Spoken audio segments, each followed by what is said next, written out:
And now for something completely different. Forget everything you've been told by others before. Get ready for the real deal, the full story, real talk about money, markets, life. Now, it's The Real Investment Show with Lance Roberts, presented by RIA Advisors. And good morning and welcome to the Hump Day edition of the Real Investment Show. Lots of stuff to get into this morning. Of course, all eyes on Florida this morning as Hurricane Idalia, now Category 3 hurricane, set to make landfall any moment. CNN, Fox News, everybody has their commentator out with a microphone and, of course, a rain jacket standing in the storm. Of course, this is always, this start. When did this start? This had to be back during the 70s, right? Dan Rather, Hurricane Carla. That's what I was thinking, right? It had to be back. That was in the 60s, right? It's the Rather effect. It's the Rather effect. Yeah, he was out there, wind blowing and stuff flying by him, and he set the standard. And ever since then, every time there's a hurricane, got to have a news anchor out there. So, yeah, set a trend. Anyway, when I was growing up with Hurricane Carla, that was the first of 4, 5 now. Seems like, yeah. Yeah, because we had Carla, Ike, of course, and then Harvey, Anita. Mm-hmm. There was one more in there somewhere. Was Alicia back Alicia, in the sorry, 80s. Not Anita, Alicia. Yeah. Yeah, because it flooded. My house got flooded so many times from hurricanes growing up. Oh, yeah, down Lake Jackson? Yeah. So my dad actually took all the carpet out, and he actually tiled the whole house. We just mopped the house out after hurricanes. Yeah. So it just became a standard of living after that. So it's just the way it is. Yeah. Anyway, so everybody's kind of watching Florida this morning. We'll see what happens. Of course, hurricane's never a good thing. Excuse me. But again, this is kind of just part and parcel of, kind of the broader economic sense of things. Again, we focus on these short-term disasters, which are bad, but that is going to create some economic activity short-term. So again, while everybody kind of keeps expecting this recession, it's events like this that lead to these short-term bumps in economic activity that will, again, this will be several $1 billion of damage that'll have to get rebuilt. And it'll create a short-term bump in activity. And we've seen this after every kind of cycle that we've been through. And again, we've kind of go back, and we've been writing about this for years. Every time there's some of these events, we see a short-term uptick in economic activity. So, this is just part of that whole federal spending thing that's been going on. And again, more money will have to be spent for this, more debt. Debt has increased over the last 2 years by over $5 trillion. And again, that's just part of the spending program that we've been on. And this goes to the very heart of the fact of why this economy seems so resilient to a recession. Everybody keeps expecting a recession last year. Didn't occur. Now, of course, nobody expects a recession.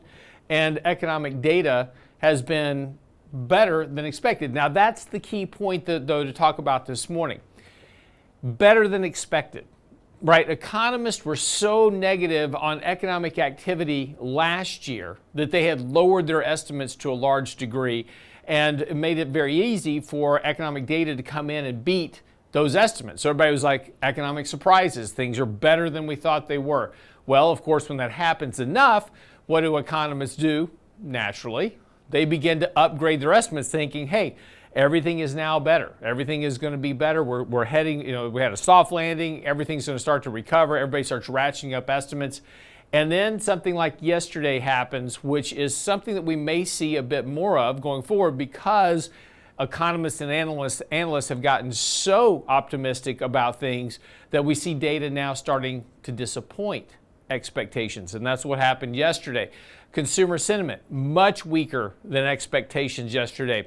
The Schiller Case Home Price Index, weaker than expected.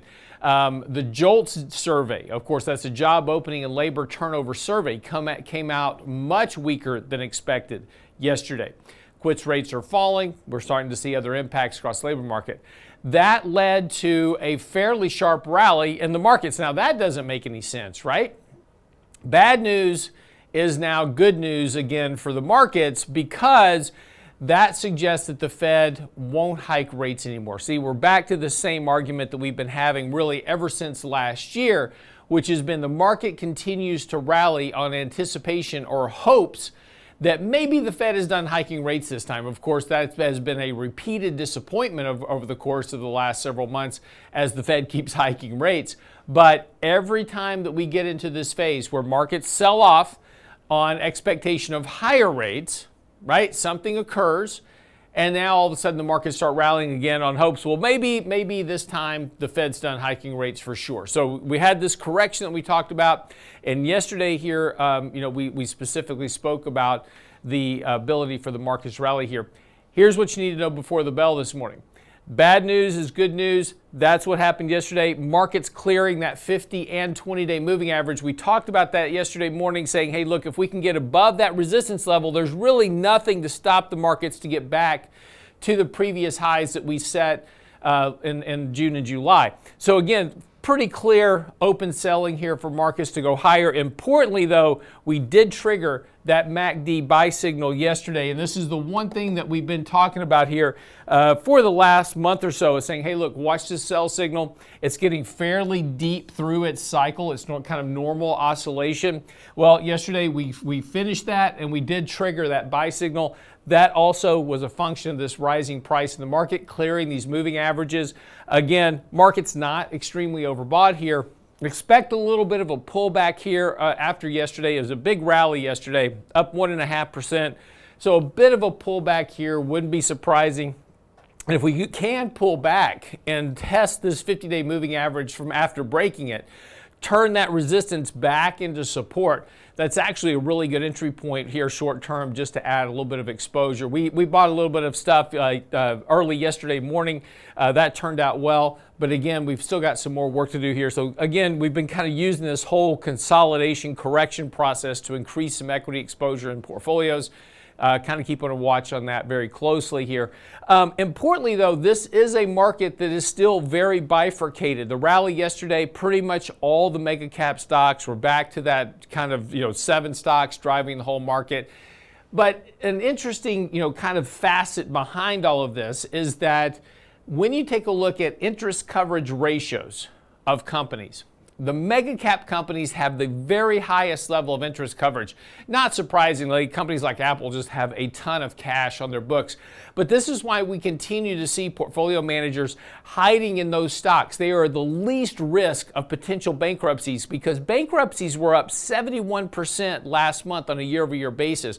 Big jump. If you get into the small kind of mid-cap space, down into the S&P 600, the S&P 400, get down into some of the micro-cap stocks, we're starting to see some real problems there of higher rates weighing on the financials of those books. Again, we're seeing those bankruptcies actually ticking up here.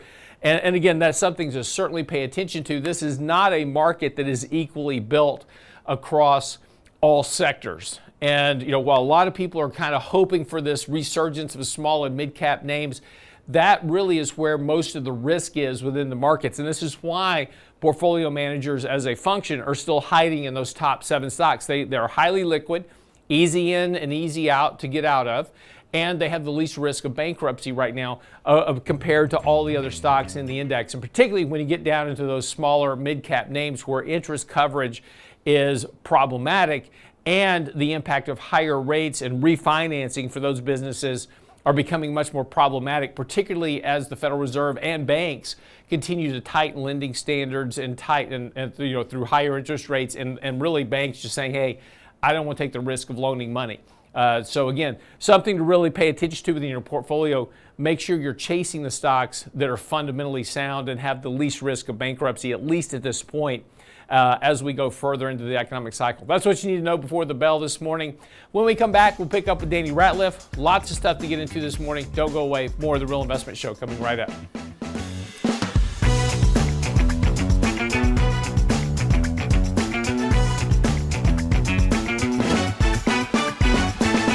Get daily investment news you can use, delivered at the speed of the internet at realinvestmentadvice.com. Hi, Lance Roberts here. If you're like most people, your 401k plan represents the bulk of your retirement assets, and unfortunately for many, managing your 401k plan can be difficult. There's so many choices, so many things to consider. With just a quick email, a couple of questions, you can put RIA advisors to work for you managing your 401k plan. Get started right now at the website, realinvestmentadvice.com, or simply call our toll-free number, 855-RIA-PLAN, or again, simply online at realinvestmentadvice.com.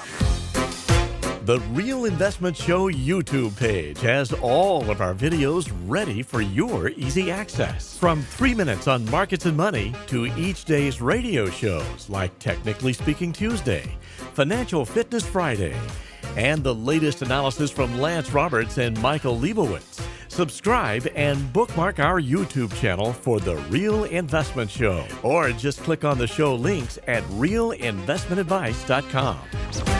Health and financial security touches everyone within your organization. Offering benefits for all doesn't need to be complicated. Hi, I'm Tom Allen, Senior Benefits Consultant at RIA Advisors. RIA Benefits provides independent expertise to find solutions that speak to the mission of your business, the culture you want to establish, and the budget you are able to work within. Book a free consultation with me at realinvestmentadvice.com/retirement, and we'll find a solution that takes care of your most important asset, your people. realinvestmentadvice.com/retirement, realinvestmentadvice.com. And now, another page from the Real Investment Advisors Investing Manifesto. Bulls win in bull markets. Bears win in bear markets. Eagles soar above and take advantage of opportunity. Let us help you soar as you reach your financial goals with RIA Advisors. Neither bull nor bear. RIA Advisors, 281-501-1791 or online at realinvestmentadvice.com. The Real Investment Show.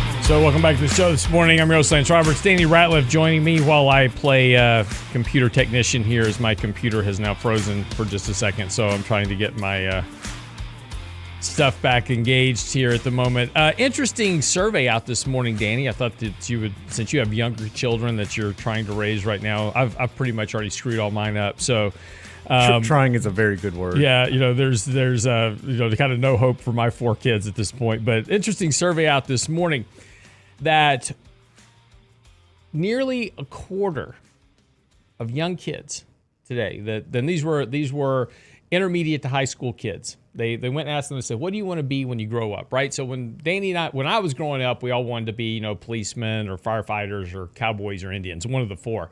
I don't know what. So Danny, when you were growing up, what did you want to be when you grew up? It wasn't a financial advisor.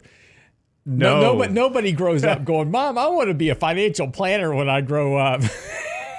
No, I always thought I wanted to be an attorney. My grandfather was an attorney, and so that's what I always thought. I wanted to be like him. Right. Yeah. Yeah, and I think that's most people. We have a person that we identify in life, and that's who we want to be. And again, so he was a good type of attorney too. So that's debatable.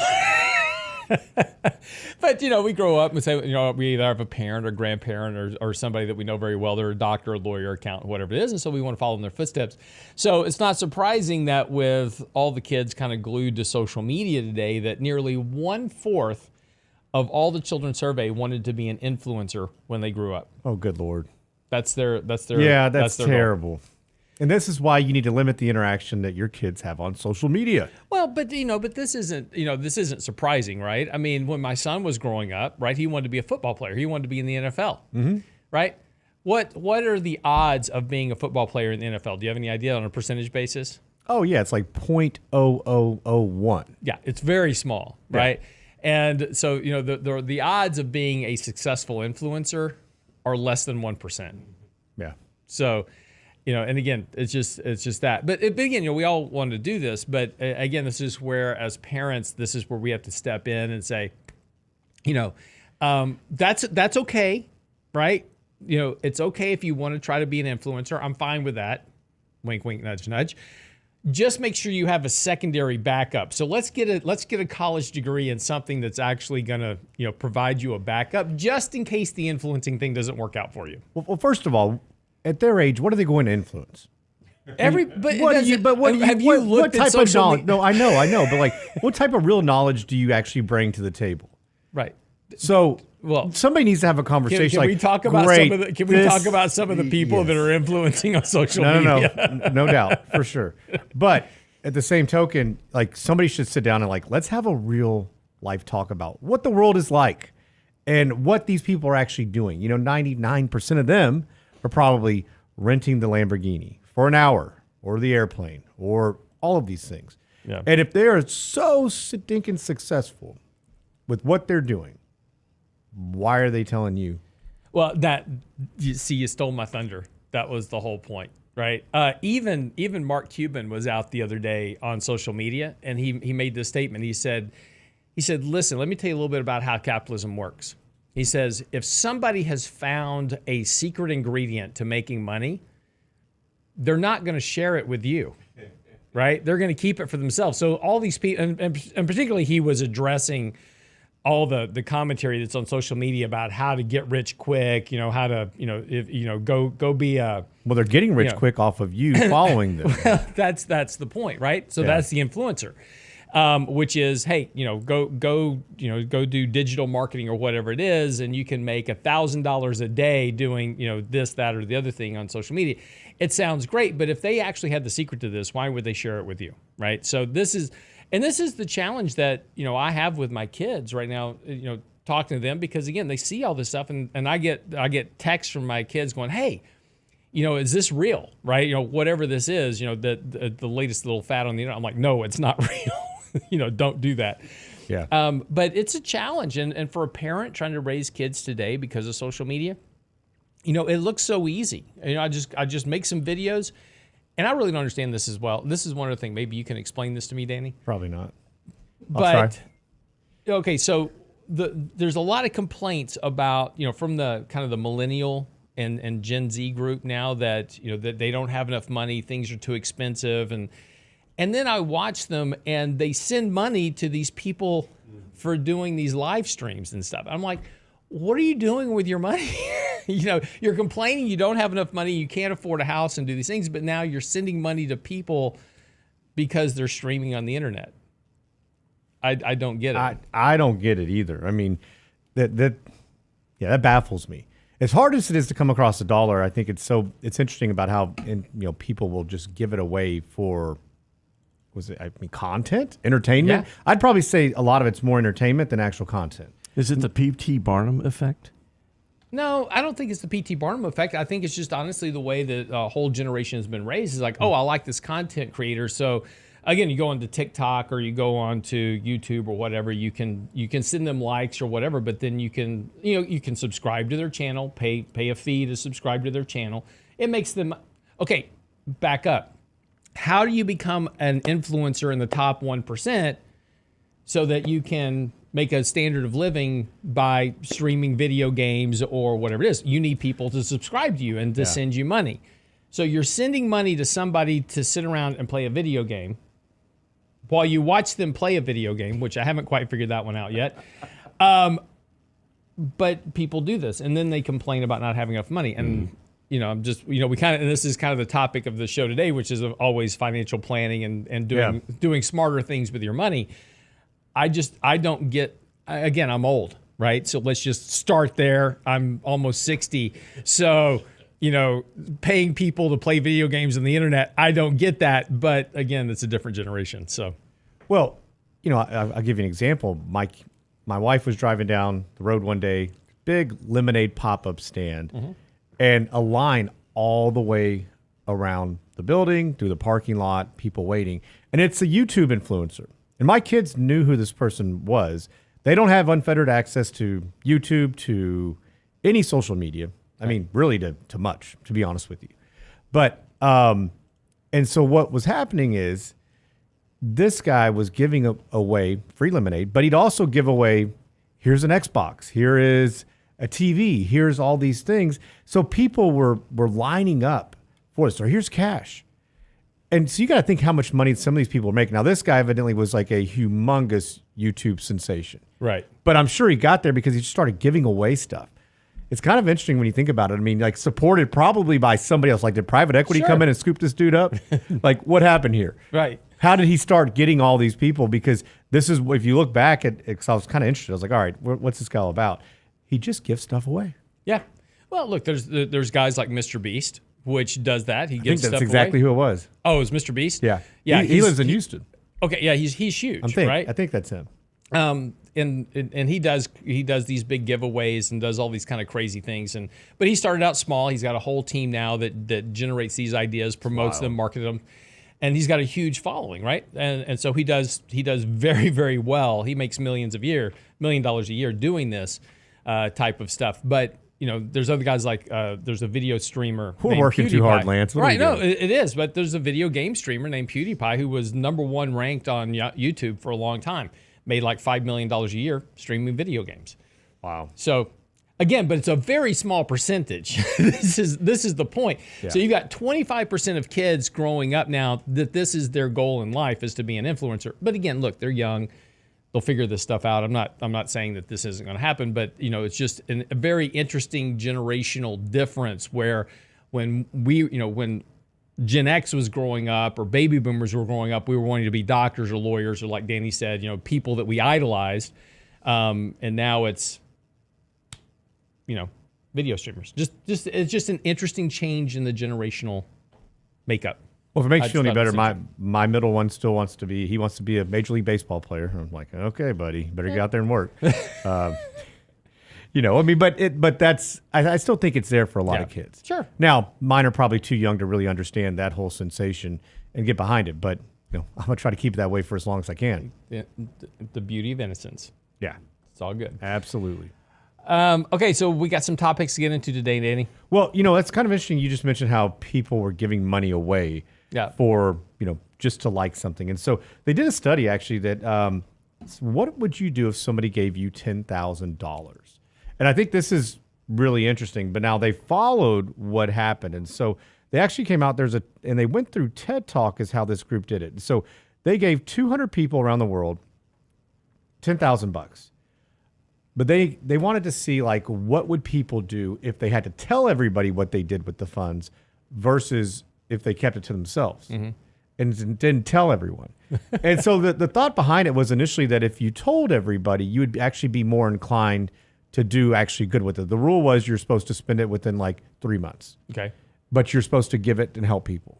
Okay. So, but you had to tell everybody either on Twitter how you spent the money, or you couldn't tell anybody at all. So out of 200 people, what do you think? Do you think which group gave more? The group that had to tell everybody on Twitter. That's what I thought too. But it was actually, I was a little bit surprised that was not the case. They said everybody actually has more goodwill than we anticipate. Interesting. That they gave away quite a bit more money than what everybody thought. So now another thing is that people in non-developed countries consistently gave away about 28% of their money.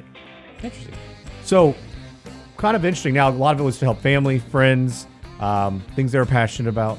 But I would have bet money that it would have been the person on Twitter saying, look what I did today. Yeah. That would have been the one that gave their money away. I would have thought that too. Yeah. Yep. Who I gave a homeless person lunch yesterday. Yeah. She lives with me, but it's my wife. But I did buy her lunch yesterday. Oh, good Lord. You're paying for that one later. Yeah, no, probably. All right, we'll be right back after the break. Don't go away.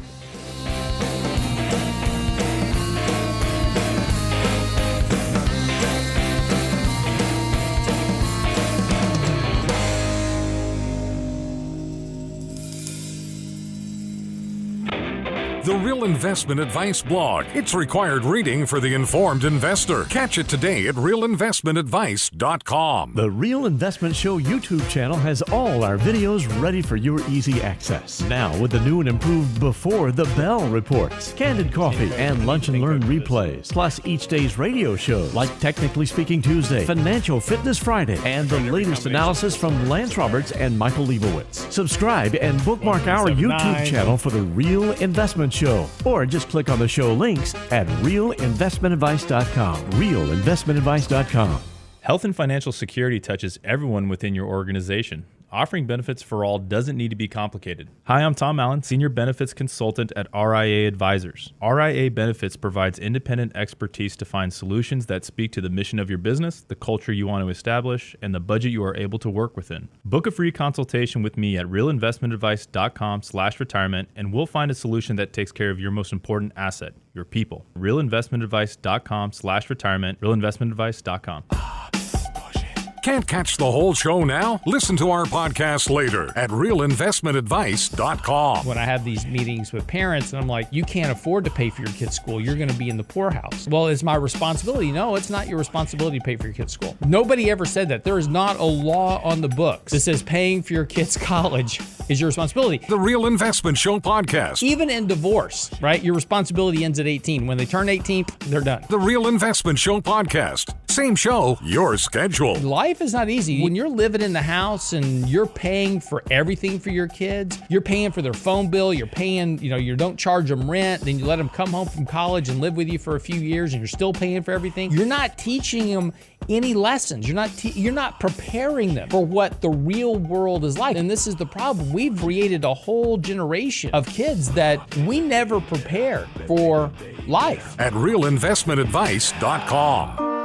And now, another page from the Real Investment Advisors Investing Manifesto. Manage risk and volatility rather than trying to manage gains. You don't have to be right all the time. Long-term investing success is a 70% gain. Let us help you reach your financial goals with RIA Advisors. Neither bull nor bear. RIA Advisors, 281-501-1791 or online at realinvestmentadvice.com. Real Investment Show podcasts are now available from Stitcher Smart Radio at Stitcher.com. Hi, Lance Roberts here. If you're like most people, your 401k plan represents the bulk of your retirement assets. And unfortunately for many, managing your 401k plan can be difficult. There's so many choices, so many things to consider. With just a quick email, a couple of questions, you can put RIA Advisors to work for you managing your 401k plan. It's a quick and easy application. Just simply click Ask a Question at realinvestmentadvice.com or give us a call at 855-RIA-PLAN. That's realinvestmentadvice.com. The Real Investment Show YouTube channel has all our videos ready for your easy access. Now with the new and improved Before the Bell reports, plus each day's radio shows. Subscribe and bookmark our YouTube channel at realinvestmentadvice.com. You're listening to The Real Investment Show.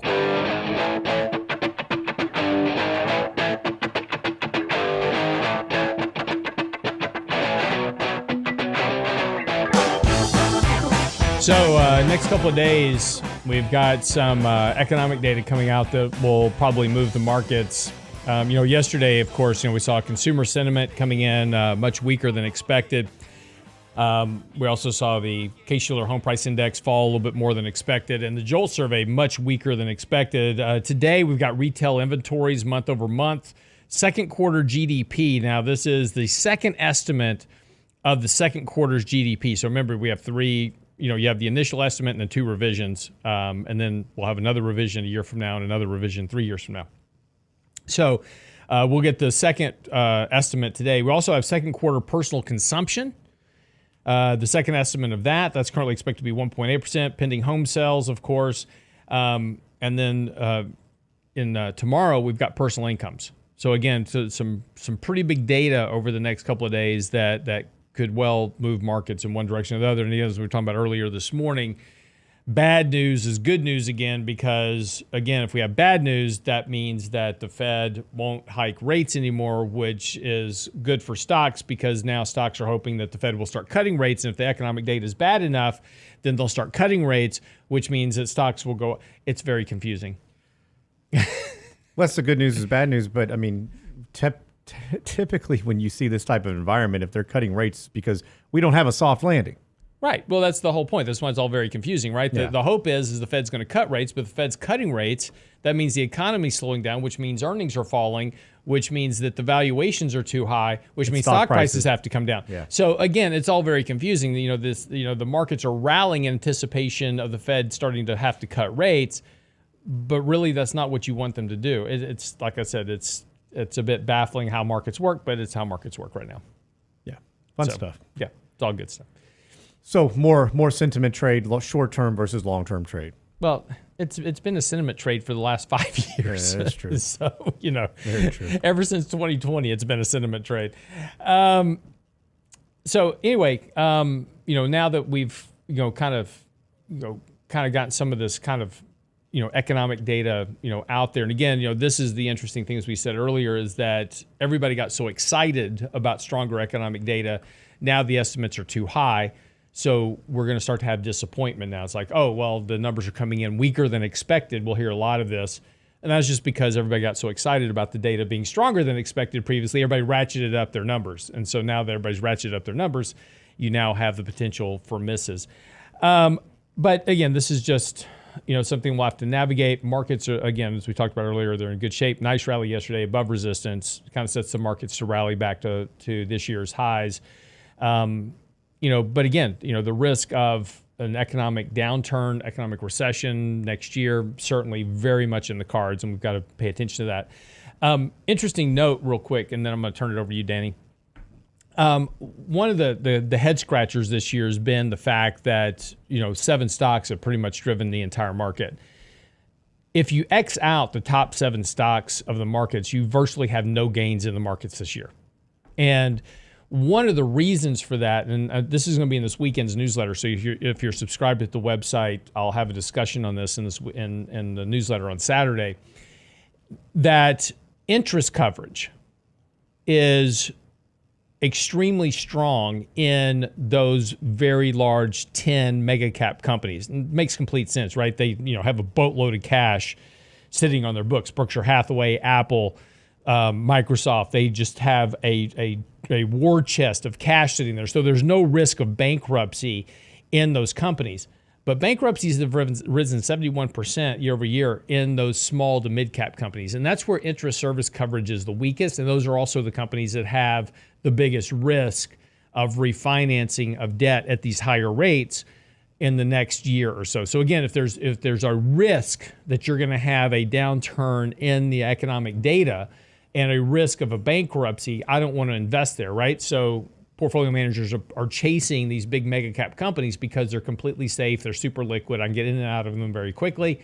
So I can go store a couple of $1 billion there if I have to in a Microsoft, and it's no big deal, right? If I'm in a smaller mid cap company and something goes wrong, I may not be able to get out because everybody else is trying to get out at the same time. So it's just one of those things that's interesting and worth paying attention to, is that the economic risk is not gone.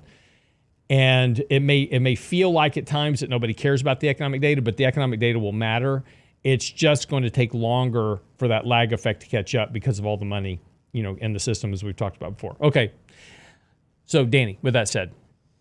Oh, I just went to sleep. Okay. Well, I know it's my turn to go take a nap because you've got financial planning stuff to talk about. So no, question that we're starting to get. So a lot of talk around the 10 drugs subject to Medicare price negotiations. Mm-hmm. And so what is the overall impact that you see with healthcare companies, pharmaceuticals, clearly? Do you have any thoughts on that? Well, I mean, it's interesting because, when you talk about these drugs like Eliquis and Ibril, Entresto, you can't even pronounce half the names of these companies, these drugs. These are all drugs that are typically prescribed to our older population, right? And these are the drugs that are most subject to Medicare pricing, et cetera. And that's all this is this is an attempt by the administration to try to negotiate drug prices for some of these more popular drugs used by the older population and basically Medicare having to pay for.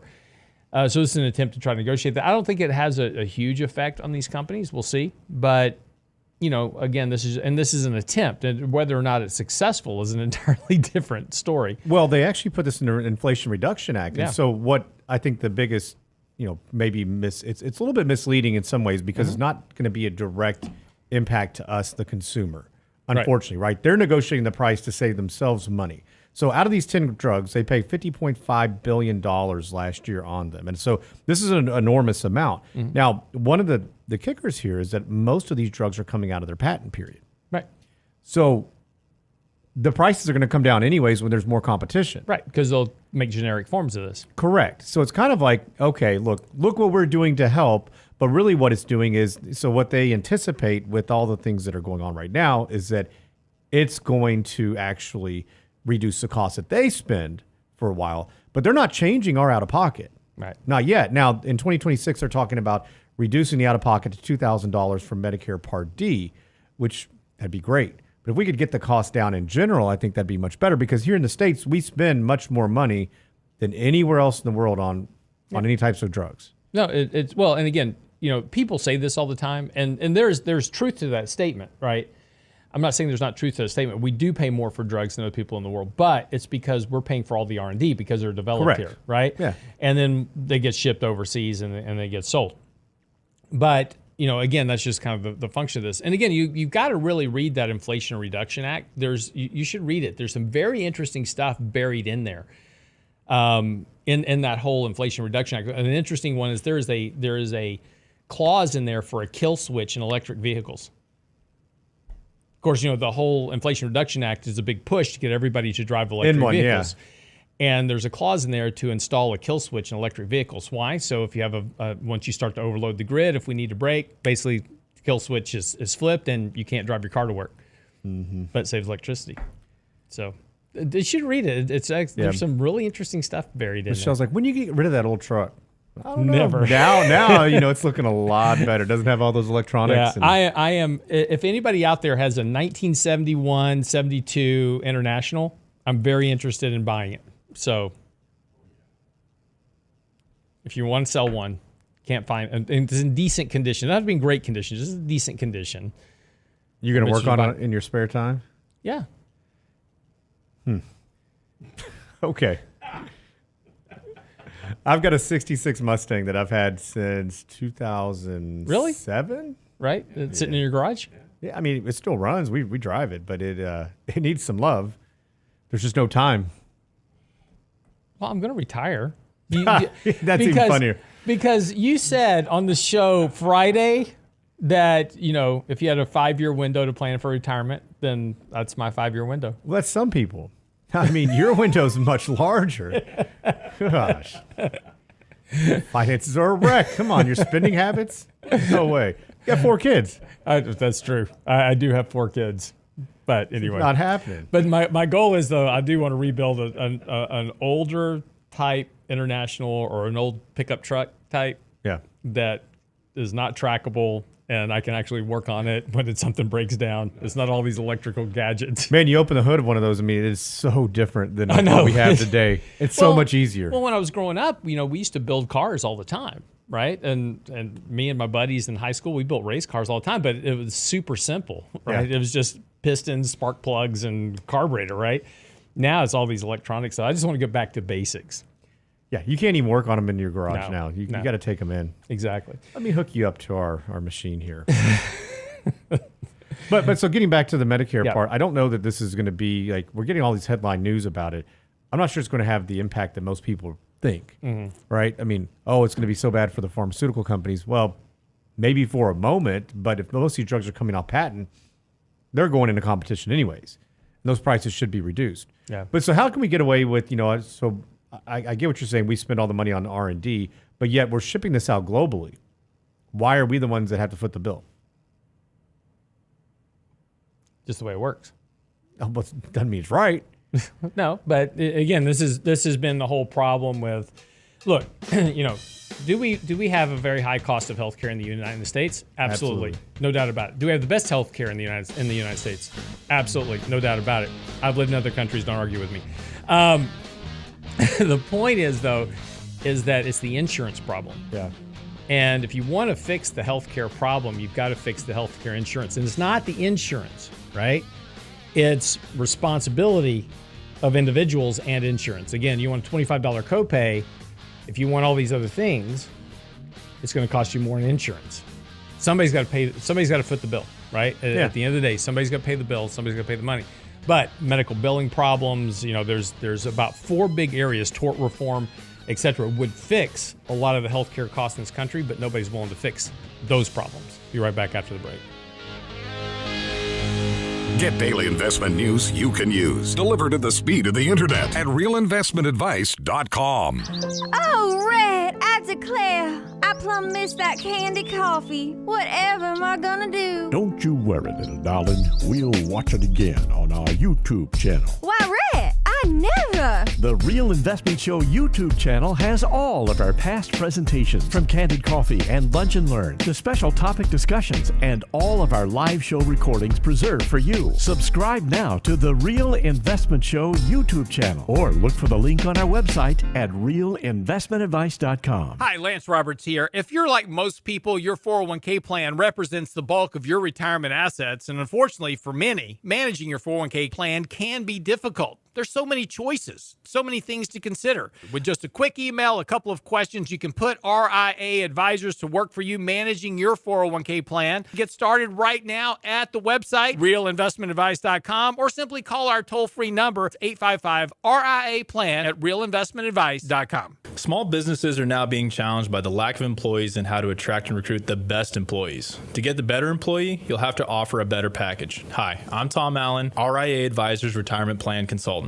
Don't assume a 401k plan is too costly or complicated for your small business to offer. Let us show you how to make the most of an affordable and effective plan that will deliver true value for your business and your employees. Call me toll-free at 855-RIA-PLAN or online at realinvestmentadvice.com. That's realinvestmentadvice.com. And now, another page from the Real Investment Advisors Investing Manifesto. A passive investment portfolio requires active risk management. It's not a choice, it's necessity. Diversification doesn't protect against risk of loss. Let us actively help you reach your financial goals with RIA Advisors. Neither bull nor bear. RIA Advisors, 281-501-1791 or online at realinvestmentadvice.com. The Real Investment Show.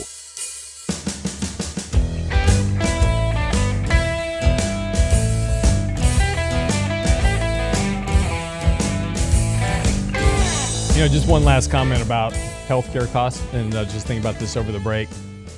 What happened with student loan debt and college costs after the government got involved? Through the roof. Through the roof. What happened with healthcare costs once government got involved? Through the roof. There you go. So, if you want better healthcare costs and better healthcare coverage, get government out of the middle of it. So, Well, it doesn't seem like the government's getting any smaller. yeah, it's about control, man. You can do this. Well, which is why these guys won't get elected. They want smaller government. That's right. Bad for business. It's their bad, business. It's very bad for business. All right. Okay. So, what else we got on our agenda this morning? So, one thing that I've had a lot of conversations about here lately, and this is something that we talk about really daily with clients, is estate planning. And this is so often overlooked. In fact, Richard and I just did a piece with Adam Taggart here last week about just end-of-life planning, as Richard would like to call it, progression planning. And I think that, I get it. It's kind of like life insurance. Nobody wants to address their mortality. But I think there's a couple points that really need to be taken into consideration. And some just misconceptions all in all. And so came across a couple articles and just kind of thinking about, things that we talk about on a daily basis. And, one of them is, first of all, not enough people address this. We get calls all the time and we talk to many different people and say, hey, have you done your estate plan? Do you have a will? Do you have a power of attorney? No. Well, that's something you need to address, and probably rather quickly. When we start to we have a checklist that we're going through. And I think that this is something that, it's just too often overlooked or just not done. And so one, misconception is that somebody says, well, I have a will. Well, great. Mm-hmm. When's the last time it was updated? 2007. Yeah. What's changed since then, right? Are kids older? Or have assets changed? These are things that need to be done. And also, I think a lot of people think that a will is going to avoid probate. And that's typically not the case. What's probate for, right? So people can contest the will. Yep. It's to name the executor. Say, okay, yep, look through documents, everything looks good. And it's to give time there for somebody to really contest it. Right. And that's why I have a clause in my trust that says if you contest the will, you're out. Well, but now we're talking about a trust, right? So there's a couple ways that you can supersede or circumvent the will, in the sense of having a trust, having assets that have beneficiaries, so like your IRAs, 401ks, banking accounts, and ideally for those types of accounts, that's what you want, because somebody, all they need to do is walk into the bank, show a death certificate, funds are moved, right? I think this is a real key point right here, and this is a good point to cover this. When you're opening a joint account, there's two types of joint accounts you can open. Yep. And it's important to understand the difference. Can you explain that? Yeah, so you have joint with rights of survivorship, which is probably the more common. You see this commonly used with spouses, where you'll say, "Hey, if I pass, my wife, she'll get the rest of, she'll get all the funds, right?" And then they have tenants in common, where tenants in common is a little different. And you see this used sometimes when you start to commingle households, and you may say, "Listen, we're going to keep our funds here. These are our joint funds, but if I go, I want my kids to get my half. You retain the other half." And this can be problematic when they're set up like this without the other spouse knowing. Because many times, they're just set up. I've seen banks do this and like, oh man, they clicked the wrong button, right? Which can be detrimental. So you want to make sure you understand what type of joint account you have, because if you have tenants in common, then you can each have your own set of beneficiaries. Funds can be split. Right, and I guess the point I wanted you to make is that in the planning process, right, the rights of survivorship, it kind of supersedes the will, because the right of survivorship says if I die, everything goes to my wife, right? It's rights of survivorship. So whoever survives the account gets that, regardless of what the will says. Tenants in common, though, follows the rules of the will, if there's a will, right? Yeah. So if the will says, hey, well, but you can each have your own beneficiaries within that tenants in common, right? Yeah. And that's my point. So if you're it's important to understand the dynamics of how those two different accounts work, particularly when you have joint funds in the household. And this is why if you have separate property, it's important to label it separate property, because that will impact the estate as well. There's a lot of things and these are those little small things that a lot of people don't think about when doing financial planning and estate planning. They can really screw up things when somebody passes away. Oh man, I mean tremendously, and that's the problem. Is we see so much a burden on the heirs, and not only that, but a burden, but also a lot of infighting, right? I mean, you see that quite a bit, and it's unfortunate because you're like, oh, this will never happen to my family. I mean, we see it happen all the time. Now, you do see some very amicable situations, but you also see a lot of horror stories. I'd say there's probably more bad than there's good. Yeah. If you want to blow up a family really quick, have them fight over money. Well, I think the one thing that's not done often enough is, and we talk about this just in general with finances. The Finance 101's not taught to our kids. We've got to do it. We're really, the burden's on us to teach our kids how to manage money and what money means and the value of a dollar. But the one thing that many people don't talk about is they don't want to talk about just a plan in general. Like, hey, like my kids, you're going to get this, you're going to get this. Or here's what happens if something happens to us, especially once you're older, right? Right now, I don't want to have the conversation like, hey, if dad's not here, here's where you're going type of situation. But, I think another common mistake with that in mind is that many people delay an estate plan until they're much older. They say, oh, I don't need it. I'm not going to die. Right? No, well, nobody wants to face mortality. My biggest challenge in my household is getting my wife to sit down and talk about the will or estate planning or anything that has to do with end of life. She does not want to face mortality, and particularly my mortality, right? So she would rather just kill me slowly with poison cupcakes. But she just doesn't want to deal with it. It's just that is the hardest thing for her to do. No, and that's the most difficult thing for many people to do. But here's the unfortunate part, right? Especially, so your kids are a little bit older now, but like mine, I need to have a plan. I mean, I have a plan, but anybody who's younger needs to have a plan as far as, okay, God forbid something happens. My mother died when I was 34, or she was 34, excuse me, not me. I was 8 years old. Right. So if something happened to my father, there had to be a contingency plan. And that's the unfortunate part, is that so many people just say, we're going to delay, we're going to delay, we're going to delay. And then it's never addressed, never thought of. And so there's a lot of things that you can do, though, that will help kind of start to kind of broach that conversation. You may just want to set in a meeting with an attorney and say, hey, we've got a meeting up here. Yeah. Come on in. Because they'll make you think about it. Yeah. Now, I'd prefer our clients to have that conversation already. And anybody that's listening, start thinking about these things in baby steps. And just say, okay, what would happen? Yeah. And what do you want? Right. And this is another key point about life insurance as well. And I've had numerous clients that they talk to them and say, look, you really need a life insurance policy to, backstop your will and your financial plan and this type of stuff. And like, oh yeah, I'll get around to it. Insurance, everybody hates it. Nobody likes buying life insurance, right? You're just paying for something you're never going to use until you kick the bucket. And what I've had happen more than once is that then they get diagnosed with cancer or something else, and now they're uninsurable. Can't get it, yeah. And you can't get it. Or if you can get it, it's so freaking expensive, it just doesn't even make sense anymore. So, these are those things, though, that, we can't predict the future, and we never know what's going to happen. And if you don't plan for it, there's things that can happen that can completely wreck your financial future for your family. Oh, absolutely. So if you are younger, I mean, there's a hierarchy of how you would do insurance too.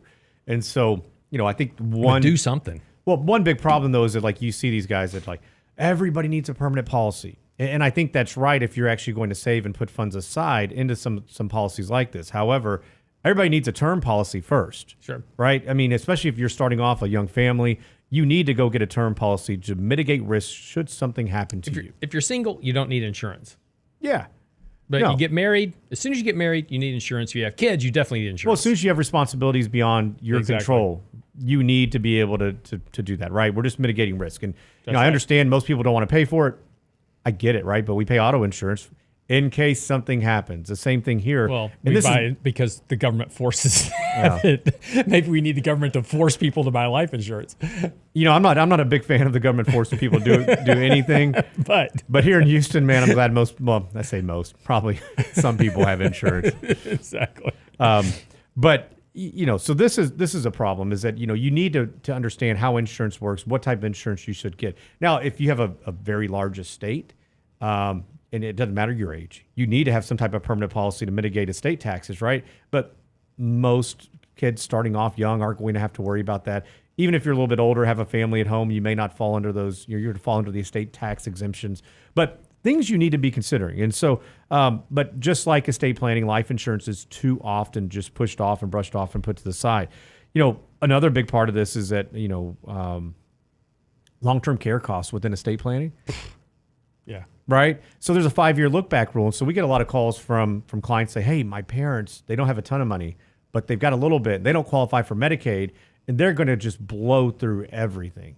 And so to qualify for Medicaid, you almost have to be destitute. And you have funds in a retirement account, primary residence, and about $2,000. I mean, you cannot have a lot of money. Now you can put funds into an irrevocable trust or give these funds away, which we've seen people do. But you have that 5-year look back rule, and unfortunately, nobody thinks about that until you actually need some type of care. But even then, I don't think it's ever too late. So if you or somebody get into one of those situations, go see an elder law attorney. They're going to be able to tell you exactly what you can and can't do. They're going to know the ins and outs, and hopefully find a way that you don't just blow through everything. And I think that so many people just they read something or they see something online and they throw their hands up and say, "Oh, screw it, we can't do it." Right? And I think that's a problem. Yeah. Well, no, and long-term care is difficult to understand, but again, it's the hang up that we have, right? And I think that most people have, and this is like buying insurance, is well, I don't want to pay, I'm having to pay for something, right now that I'm never going to use, or at least I'm not going to use for 30 years. Yeah. And so we keep putting it off because we need money for all this other stuff, right? We need money to live and invest and do these type of things. And it's hard to get across the value of that insurance. And unfortunately, you realize the value of it when it's too late. Well, any of this, and it's the same thing with an estate plan, right? Your family they're going to thank you, or they're going to look back and say, oh my gosh, this was such a terrible ordeal. Yeah. And it's even worse because of the emotional toll that it takes. So remember, anytime you're doing an estate plan, any type of planning, it's not a one and done. Keep it updated. Set a date on the calendar. We got these fancy phones that'll remind you. Go update these things. There's no excuse. All right, thanks, Danny. Wraps up the show for today. Be back tomorrow with Michael Leibowitz, of course, and we'll get into a bit of what Powell said last Friday and what that potentially means. We'll get into that tomorrow. Also, have a great day and get by the website, realinvestmentadvice.com. Get this weekend's newsletter and more, all at the website, realinvestmentadvice.com.